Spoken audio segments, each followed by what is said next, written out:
Première partie, les fondamentaux. Pourquoi de petits changements ont un impact énorme? Chapitre 1, le pouvoir surprenant des petites habitudes. Le destin de la British Cycling, instance dirigeante du cyclisme professionnel en Grande-Bretagne, bascula un beau jour de 2003. L'organisation avait récemment engagé Dave Brailsford au poste de directeur de la performance. Cela faisait près d'un siècle que les cyclistes professionnels britanniques brillaient par leur médiocrité. Depuis 1908, ils n'avaient remporté qu'une seule médaille d'or aux Jeux Olympiques, et leurs résultats n'étaient guère plus brillants dans la plus prestigieuse des courses cyclistes, le Tour de France. En 110 ans, aucun cycliste britannique n'était monté sur la plus haute marche du podium. D'ailleurs, les performances des coureurs britanniques étaient si déplorables que l'une des plus grandes marques européennes avait tout bonnement refusé de vendre des vélos à l'équipe, de peur que cela nuise à son image de marque, si les autres professionnels voyaient que les Britanniques utilisaient son équipement. Dave Brailsford avait été recruté pour apporter un nouveau souffle au cyclisme britannique. Ce qui le différenciait des précédents entraîneurs, c'était son engagement sans faille dans une stratégie qu'il qualifiait de cumul de gains marginaux. Philosophie qui consistait à rechercher une petite marge d'amélioration dans tout ce que vous faites. On part d'un postulat simple. Si on envisage la compétition cycliste en la décomposant par éléments, si on améliore chaque élément de 1%, on obtiendra une augmentation globale considérable des performances, expliquait-il. Dave Brailsford et ses entraîneurs commencèrent par apporter de petits ajustements qu'on peut légitimement attendre d'une équipe de cyclisme professionnel. Ils modifièrent les selles pour les rendre plus confortables et frottèrent les pneus avec de l'alcool pour leur donner une meilleure adhérence. Ils firent porter aux coureurs des surshorts chauffés électriquement afin de maintenir une température musculaire idéale et employèrent des capteurs de biofeedback, rétroaction biologique, pour surveiller la réaction de l'organisme de chaque athlète à un entraînement particulier. L'équipe testa divers tissus dans une soufflerie et fit enfiler aux coureurs de plein air des combinaisons de course intérieure, car plus légères et plus aérodynamiques. Et ce n'est pas tout. Dave Brailsford et son équipe décelèrent d'autres améliorations de 1% dans des domaines inattendus qui avaient été négligés jusque-là. Ils testèrent différents types de gel de massage, accélérant la récupération musculaire. Ils engagèrent un chirurgien pour enseigner à chaque coureur la meilleure façon de se laver les mains afin de réduire les risques qu'ils s'enrhument. Ils déterminèrent le type d'oreiller et de matelas qui garantissait la meilleure nuit de sommeil à chaque cycliste. Ils peignirent l'intérieur du camion de l'équipe en blanc, ce qui leur permit de débusquer les moindres particules de poussière qui, si elles passaient inaperçues, risquaient de nuire aux performances des vélos parfaitement réglés. En cumulant ces améliorations et d'autres, les résultats ne se firent pas attendre. En 2008, 5 ans à peine après la nomination de Brailsford, l'équipe britannique domina les épreuves de cyclisme sur route et sur piste aux Jeux Olympiques de Beijing, où, à la surprise générale, elle rafla 60% des médailles d'or. 4 ans plus tard, en 2012, aux Jeux Olympiques de Londres, les Britanniques relevèrent encore le niveau en battant 9 records olympiques et 7 records du monde. La même année, Bradley Wiggins fut le premier cycliste britannique à remporter le Tour de France. L'année suivante, son coéquipier Chris Froome arriva vainqueur. Il renouvela cet exploit en 2015, 2016 et 2017, offrant à l'équipe britannique 5 victoires sur le Tour de France en 6 ans. Au cours des 10 années écoulées de 2007 à 2017, les cyclistes britanniques remportèrent 178 championnats du monde et 66 médailles d'or aux Jeux Olympiques ou Paralympiques, ainsi que 5 victoires sur le Tour de France, ce qui est considéré comme un véritable tour de force dans l'histoire du cyclisme. Comment est-ce possible ? Comment une équipe, qui ne faisait pas partie du peloton de tête, est-elle parvenue à transformer ses athlètes en champions du monde grâce à d'infimes changements qui n'apportent au mieux qu'une différence minime ? Pourquoi l'accumulation de petites améliorations permet-elle d'obtenir des résultats aussi remarquables et comment pouvez-vous reproduire cette méthode dans votre vie ? Pourquoi de petites habitudes exercent-elles un impact énorme ? Il est si facile de surestimer l'importance d'un moment déterminant et de sous-estimer l'utilité d'apporter de petites améliorations au quotidien. Trop souvent, nous nous persuadons qu'un grand succès exige des efforts considérables. Que ce soit pour perdre du poids, créer une entreprise, écrire un livre, gagner un championnat ou atteindre tout autre objectif, nous nous mettons la pression pour réaliser des exploits dont tout le monde parlera. Bien entendu, une amélioration de 1% n'est pas particulièrement notable. Parfois, elle n'est même pas perceptible. Mais elle peut exercer un impact considérable à long terme. Voici comment ça fonctionne. Si vous pouvez vous améliorer de 1% chaque jour pendant 1 an, vous obtiendrez 37 fois plus à la fin. À l'inverse, si votre situation empire de 1% chaque jour pendant 1 an, vous tomberez presque à zéro. L'accumulation de petites victoires ou de défaites mineures aboutit à un tout beaucoup plus important. Les habitudes sont les intérêts composés de l'amélioration de soi. De la même manière que l'argent fructifie par le biais des intérêts composés, l'impact de vos habitudes est démultiplié lorsque vous les répétez. Même si la différence paraît infime d'un jour sur l'autre, l'influence qu'elles exercent au fil des mois et des années peut être énorme. Ce n'est que lorsque l'on regarde en arrière, au bout de 2, 5, voire 10 ans, que l'on se rend véritablement compte de la valeur des bonnes habitudes et du coût des mauvaises. Ce concept peut paraître assez difficile à apprécier dans la vie quotidienne. Nous refusons souvent de procéder à de petits changements car ils nous semblent futiles sur le moment. Vous ne deviendrez pas instantanément millionnaire en économisant un peu d'argent sur un simple achat. Vous ne deviendrez pas un athlète après seulement 3 séances à la salle de sport. Un cours de chinois tous les soirs ne fait pas de vous un expert dans cette langue. Nous appliquons quelques changements, mais nous trouvons que les résultats n'arrivent pas assez rapidement et nous ne tardons pas à reprendre nos bonnes vieilles habitudes. Malheureusement, la lenteur du processus de transformation facilite la prise de mauvaises habitudes.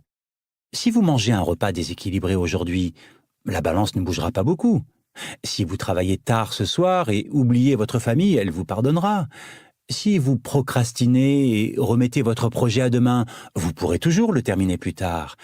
Il est facile de repousser le moment de s'y mettre. Mais lorsqu'on cumule des erreurs de 1% jour après jour, en répétant de mauvaises décisions, en multipliant d'infimes erreurs et en se justifiant par de piètres excuses, toutes ces mauvaises décisions finissent par avoir un impact négatif. C'est l'accumulation de nombreuses erreurs, une aggravation de 1% ça et là, qui finit par créer un problème.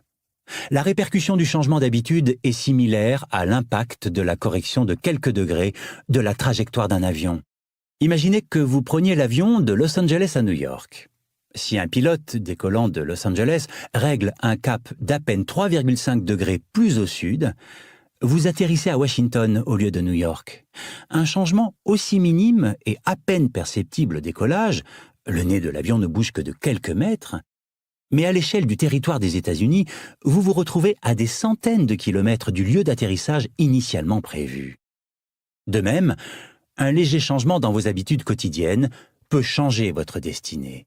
Faire un choix qui soit meilleur de 1% ou pire de 1% semble insignifiant sur le moment, mais au fil des moments qui composent une vie, ces choix déterminent la différence entre qui vous êtes et qui vous pourriez être.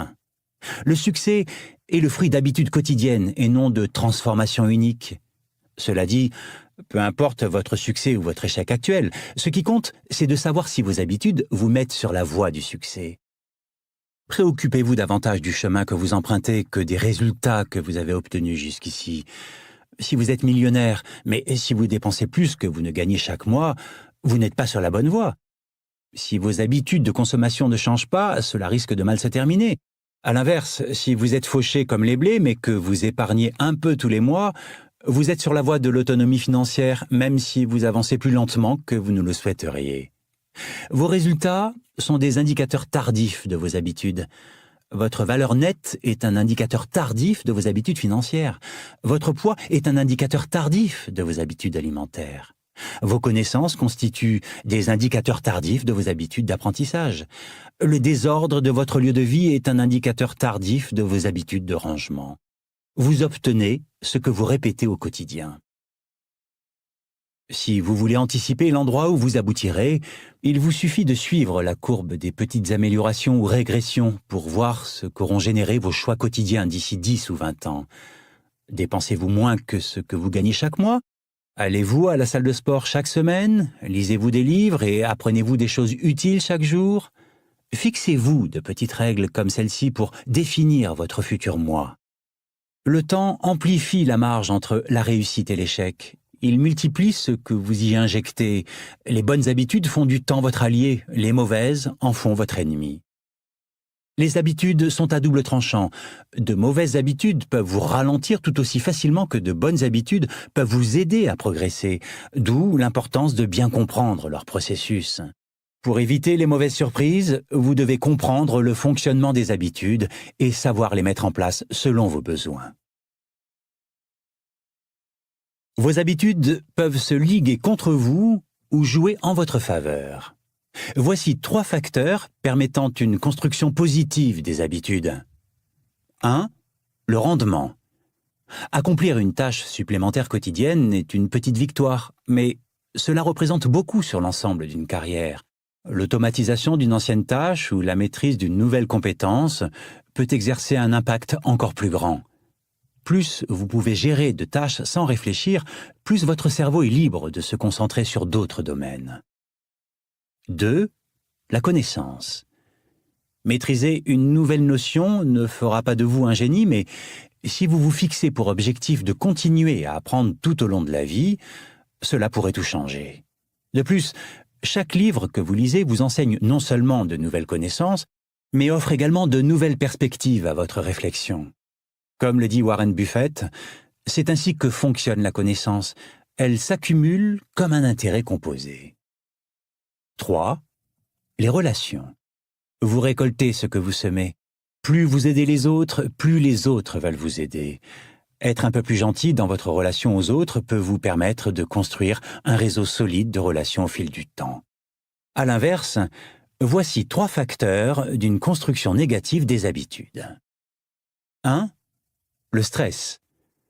L'énervement de se retrouver coincé dans un embouteillage, le poids des responsabilités parentales, l'inquiétude de réussir à joindre les 2 bouts, une pression artérielle légèrement trop élevée. En soi, ces causes courantes de stress sont gérables, mais quand elles persistent durant des années et s'accumulent, elles engendrent de graves problèmes de santé. 2. Les pensées négatives. Plus vous vous considérez comme une personne sans valeur, stupide ou laide, plus vous vous conditionnez pour interpréter la vie de cette façon. Vous êtes pris au piège d'une spirale infernale. Le même principe s'applique à la façon dont vous pensez aux autres. Si vous prenez l'habitude de considérer que les gens sont en colère, injustes ou égoïstes, vous verrez ce genre de personnes partout. 3. L'indignation. Les émeutes, les manifestations et les mouvements de masse sont rarement le résultat d'un événement isolé. Généralement, une longue série de petites agressions et d'irritations quotidiennes se multiplient lentement jusqu'à ce qu'un événement fasse pencher la balance et que l'indignation se propage comme une traînée de poudre. Qu'est-ce que le progrès réellement?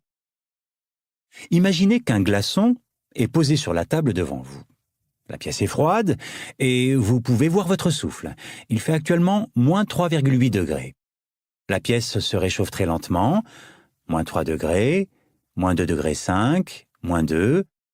Le glaçon est toujours posé sur la table devant vous, il n'a pas fondu. Moins 1,5 degré, moins 1 degré, moins 0,5 degré, toujours rien, le glaçon ne fond pas.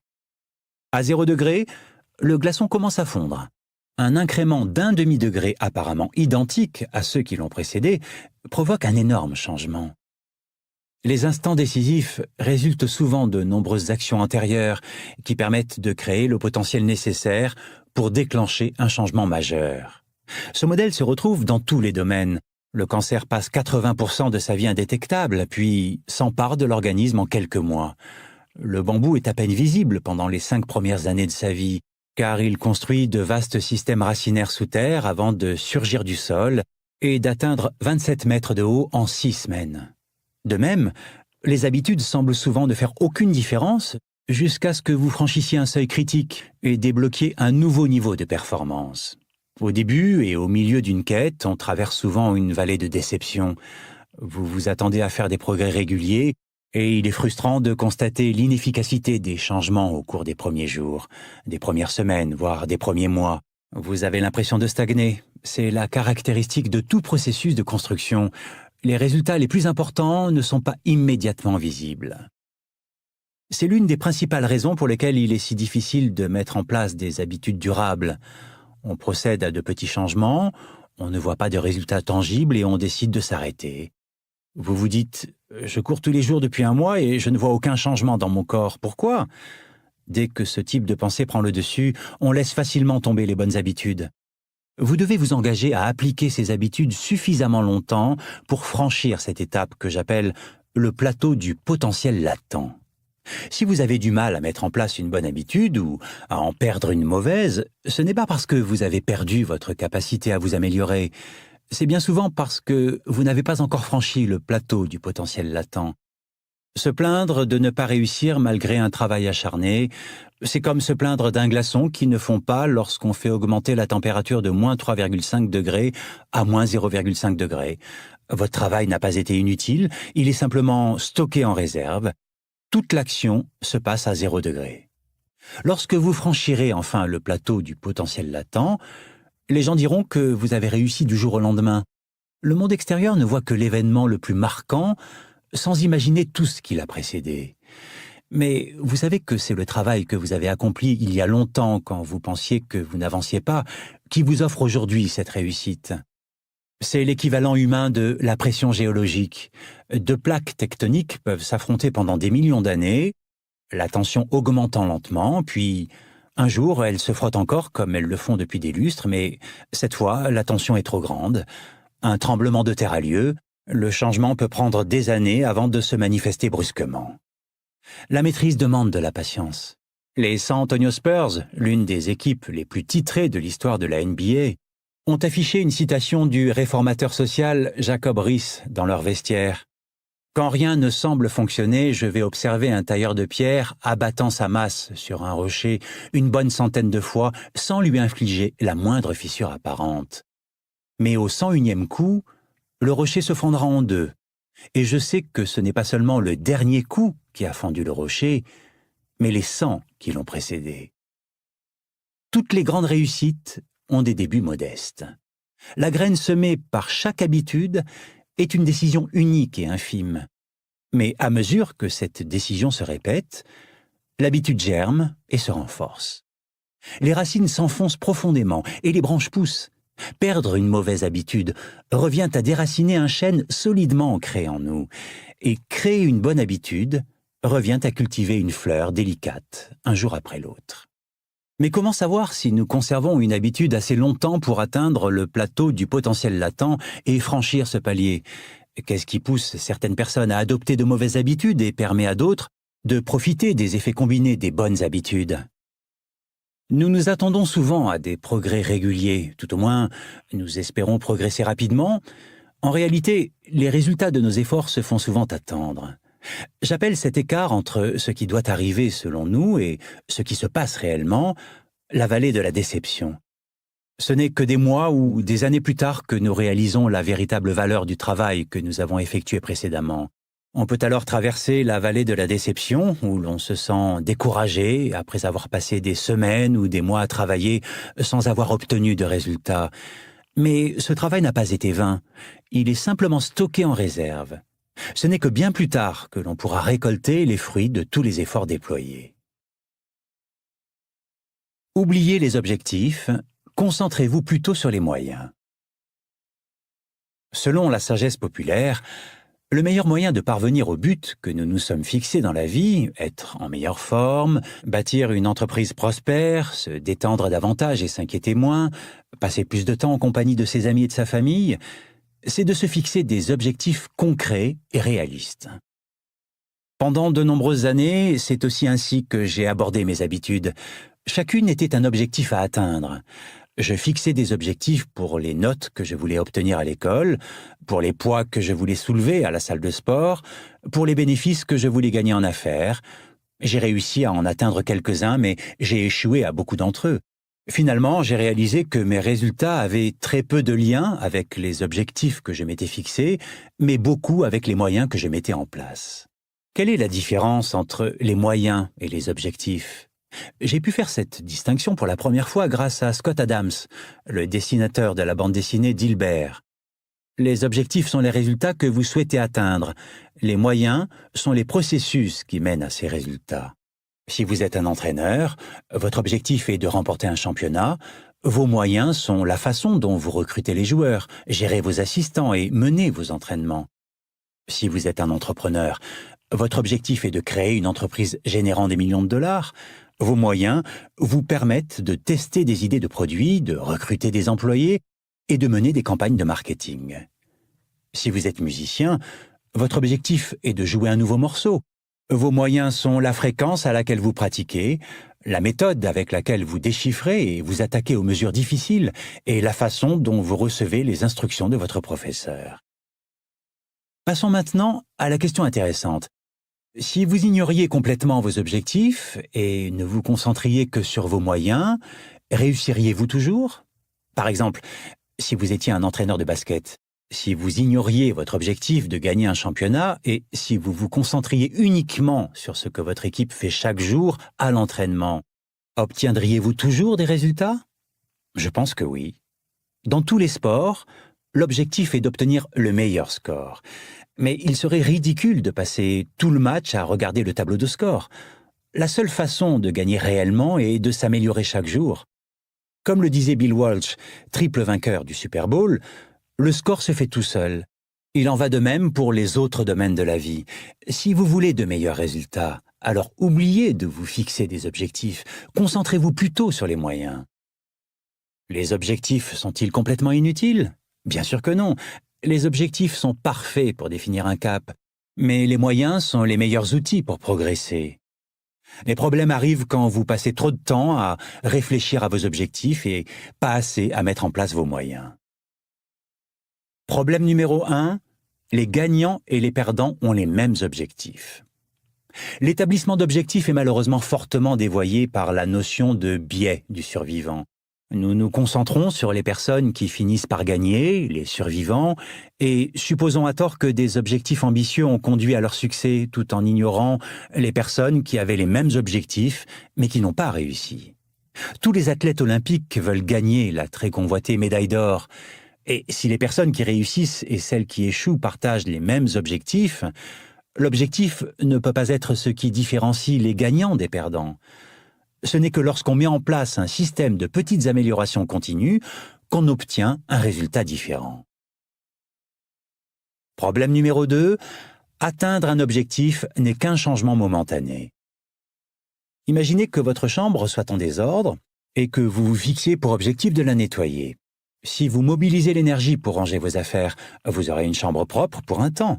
Mais si vous conservez les mêmes mauvaises habitudes que vous aviez auparavant et qui ont conduit au désordre de votre chambre, vous trouverez rapidement un nouveau tas de fouillis en attendant un regain d'énergie pour vous remettre à ranger.